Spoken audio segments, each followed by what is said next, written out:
So ఈ అల్లరి అల్లా song మీకు ఛాన్స్ ఎలా వచ్చింది? సో దాంట్లో ప్రొడక్షన్ అంతా మిమ్మల్ని ఎంచుకోవడం కారణం ఏంటి ఆ సాంగ్ కి? దీనికి కారణం నా దగ్గర లేదు.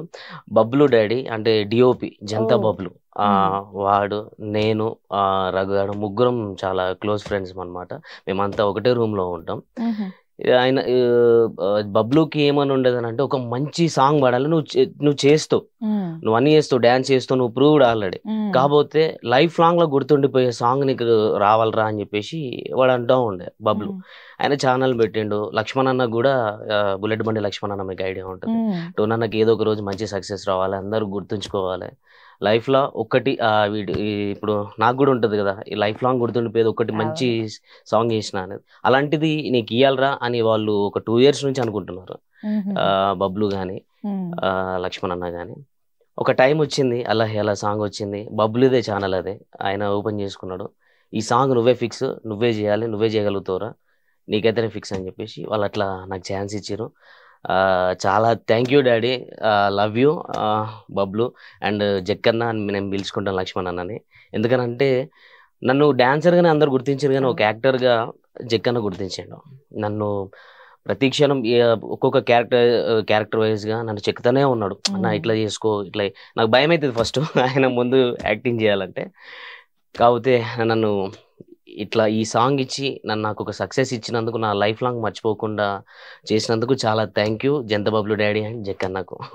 అసలు ఊహించారా? అంటే మీరు ఆ సాంగ్ ఫస్ట్ మీరు వింటారా? ఏదైనా ఫోక్ సాంగ్స్ కి వెళ్ళేటప్పుడు చేసేటప్పుడు ఆ సాంగ్స్ గురించి వింటారా? వింటాను. ఫస్ట్ ప్రొడ్యూసర్స్ పంపిస్తారు, సాంగ్ చేస్తున్నారంటే ఒకసారి సాంగ్ సెండ్ చేయండి, నేను విని చెప్తాను, బాగుంటే చేస్తా, బాగాలేకపోతే వద్దండి నేను చేయను అని చెప్పేస్తాను. ఓకే. అప్పుడు ఈ అల్లారి హల వచ్చినప్పుడు అది మీరు విని ఏమనుకున్నారా? ఇది సెట్ అయిపోతుంది అని ముందు ఏమైనా ఆలోచన వచ్చిందా మీకు? అసలు సక్సెస్ అవుతాను అని, బాగుంటది, హిట్ అయితే అవుతుంది, బాగా రీచ్ అవుతుంది కావచ్చు అని అనుకున్నా, కానీ మరీ ఇంత హిట్ అవుతుంది అని నేను ఎప్పుడు అనుకోలేదు, ఎక్స్పెక్ట్ చేయలేదు, అసలు ఎక్స్పెక్ట్ చేయని సక్సెస్. ఈ షూటింగ్ అంతా హైదరాబాద్ జరిగిందా? సాంగ్ అంతా ఒకటి షాద్ నగర్ జేబీ దర్గా దగ్గర జరిగింది 50%, ఆగ్రాలో జరిగింది. ఆగ్రాలో జరిగింది. సాంగ్ కోసం ఆగ్రా వెళ్ళారండి? ఓ, అసలు మనకి మామూలుగా దర్గా దగ్గర పర్మిషన్స్ ఇవ్వరు కదా? అవును. యాక్చువల్ అసలు దగ్గర కూడా షూటింగ్స్ అవంతా ఎలా వచ్చారు? సో మరి మీకు ఎలా అసలు?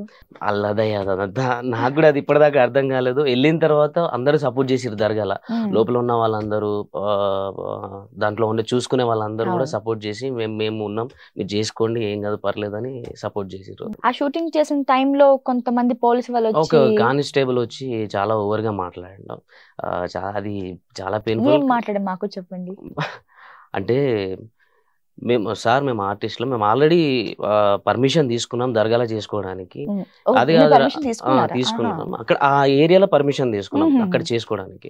మీరు పోలీస్ స్టేషన్లో తీసుకోవాలి పర్మిషన్, అది అని చెప్పేసి చాలా టూ మచ్ గా మాట్లాడాడు. సార్ మీరు కొంచెం మాకు అందరూ సపోర్ట్ చేస్తున్నారు, మీరు కూడా సపోర్ట్ చేయండి, కావాలంటే మేము పర్మిషన్ మళ్ళీ తీసుకుంటాం పిఎస్లా అని అన్నగాని వీళ్ళు, మీరు ఏం చేస్తారా, మీరు ఒక ఆర్టిస్టులు అనేటోళ్ళు ఊడ్చే మున్సిపల్ చెత్తలు అంటోళ్ళరా మీరు, నా కాలు కింద అని ఇష్టానుసంగా ఘోరంగా మాట్లాడాడు. మేము బిచ్చం వేస్తే బతుకుటోళ్ళరా మీరు అడక తినటోళ్ళు, ఏమైనా పని చేసుకుంటే ఏందిరా అన్నట్టు చాలా నిజంగా మాట్లాడాడు. బబ్లు కెమెరా అయితే నాకు కెమెరా ఇయ్యండిరా, ఇక్కడ పెట్టండి, స్టేషన్కి వచ్చి తీసుకుపోండి అన్నాను.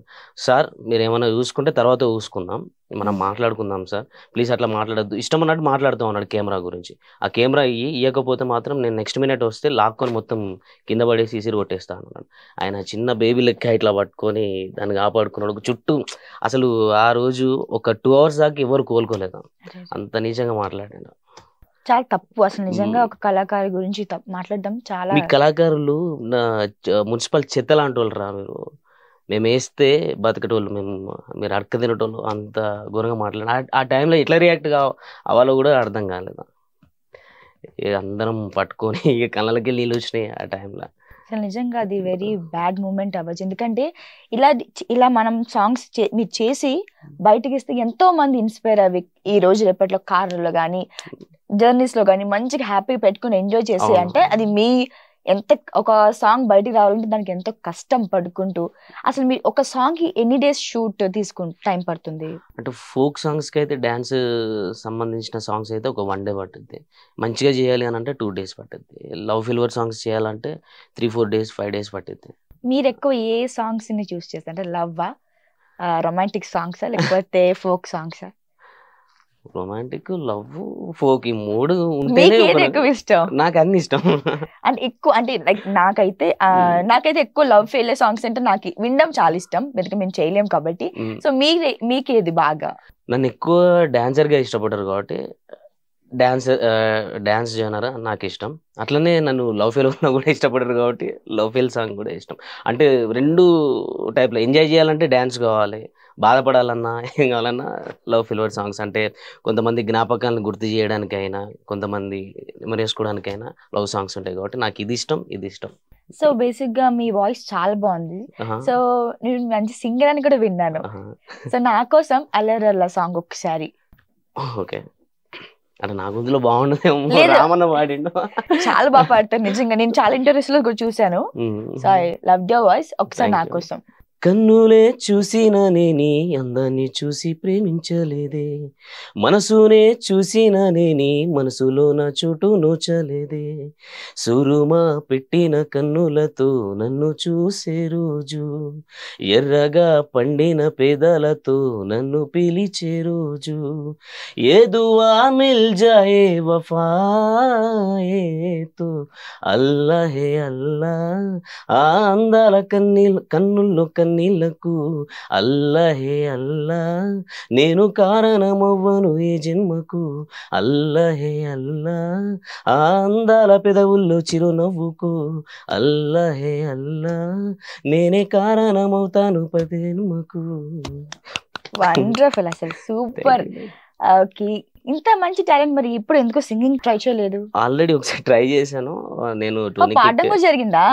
టోనీ కిక్ మ్యూజిక్ అనే ఛానల్లో నేను రాసుకున్న పాటనే నేను పాడాను. ఓ, ఏం పాట ఒకసారి మా కోసం మళ్ళీ? అంటే నేను ఇప్పుడు అది పాడలేను, ఆల్మోస్ట్ ఇయర్స్ అయిపోయింది. అంటే మీకు అంటే ఒక యూట్యూబ్ ఛానల్ సెపరేట్ గా ఉంది. ఓకే, అంటే మీరు యూట్యూబ్ సాంగ్స్ మీ ఛానల్లో రిలీజ్ చేసుకోరా? అంటే ఎవరైనా అడిగితే స్టార్టింగ్ లో నేను ఒక ఛానల్ పెట్టుకోవాలి, నా సాంగ్స్ నేను చేసుకోవాలి అనే థాట్ లో ఉండేది. మెల్లమెల్లగా అసలు నాకు ఇట్లా యూట్యూబ్ లో అంటే ఈ ఫోక్ ఆల్బమ్స్ లో నాకు మెల్లమెల్లగా ఛాన్స్ లో ఎక్కువ అవ్వడం స్టార్ట్ అయిపోయింది.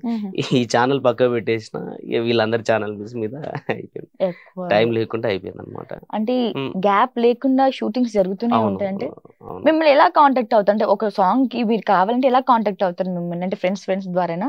అంతే, ఫ్రెండ్స్ ద్వారా. ఇప్పుడు ఒక ఛానల్ నుంచి ఒక ఛానల్ వాళ్ళు కాల్ చేసుకొని మాట్లాడుకుంటారు, ఇట్లా టోనీ నంబర్ కావాలి తెలుసుకుంటా ఉంటారు.